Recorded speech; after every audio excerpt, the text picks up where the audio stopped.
성도 여러분 안녕하세요. 주일 설교를 다시 기억하는 주일 만나 시간입니다.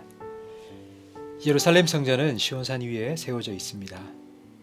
시온산은 해발 750m 정도 되는 제법 높은 산입니다. 이스라엘 백성이 예배하러 가는 길은 등산을 하는 것과 같았을 겁니다. 우리 인생도 등산과 비슷합니다. 한 고비 한 고비 넘어가야 합니다. 한 번씩 큰 고비를 만나면 넘어갈 수 있을까 염려와 걱정에 마음이 흔들립니다.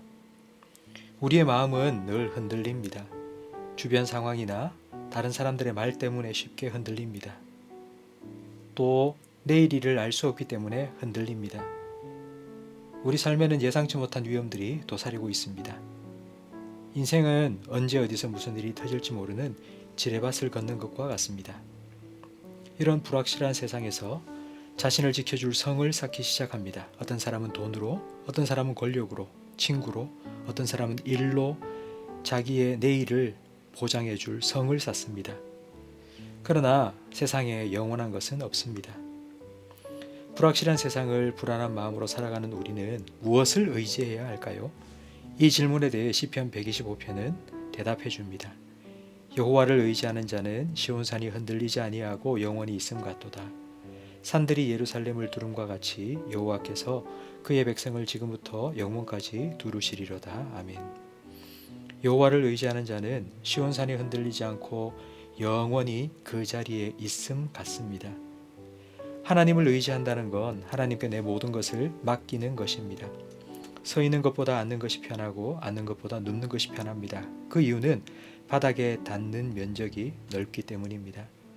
하나님께 맡기는 우리 삶의 영역이 넓어질수록 우리는 하나님 주시는 참된 평안을 누릴 수 있습니다. 이렇게 하나님을 의지하는 자를 하나님께서 어떻게 하시는지 2절에 나옵니다. 산들이 예루살렘을 두름과 같이 여호와께서는 자기를 의지하는 자를 영원까지 둘러주십니다. 두른다는 말은 앞뒤, 좌우, 상하, 빈틈없이 완벽하게 감싸주신다는 뜻입니다. 하나님께서 이렇게 우리를 감싸주시기 때문에 우리는 오늘도 평안히 살아올 수 있었습니다. 하나님께서 여러분과 함께 하시며 여러분을 지켜주심을 믿으십니까? 그런데 이 믿음이 흔들리면 어떻게 될까요? 이런저런 일들로 인해 믿음이 흔들릴 때가 있습니다. 믿음이 냉랭해질 때가 있습니다. 예배를 드려도 아무 의미 없고 기도도 되지 않고 믿음이 점점 약해지다 완전히 하나님을 떠나게 되지 않을까 걱정될 때가 있습니다. 이때 우리는 3절 말씀을 기억해야 합니다. 의인들로 하여금 죄악에 손을 대지 아니하게 하신다고 하나님께서 약속해 주신 말씀입니다. 우리가 죄악에 손을 댄다는 건 믿음을 버리고 세상으로 돌아간다는 뜻입니다. 하나님께서는 그렇게 되지 않도록 우리를 지켜주시겠다고 약속하셨습니다.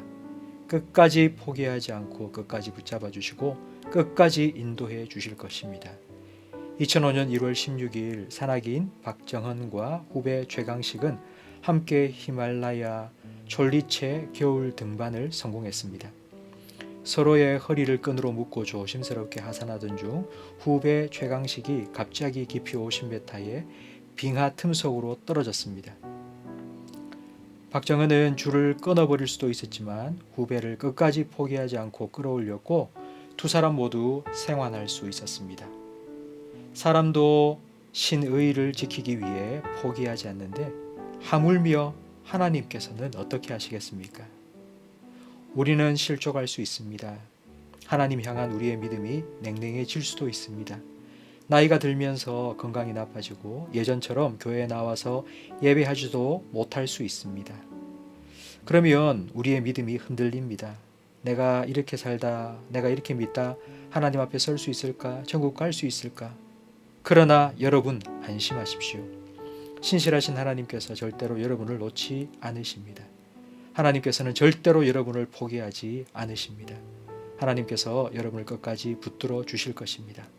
여러분이 시온산처럼 영원히 흔들리지 않도록 하나님께서 여러분과 영원히 함께 하시며 여러분을 붙잡아 주실 것이기 때문입니다. 하나님 안에서 우리는 절대 안전합니다.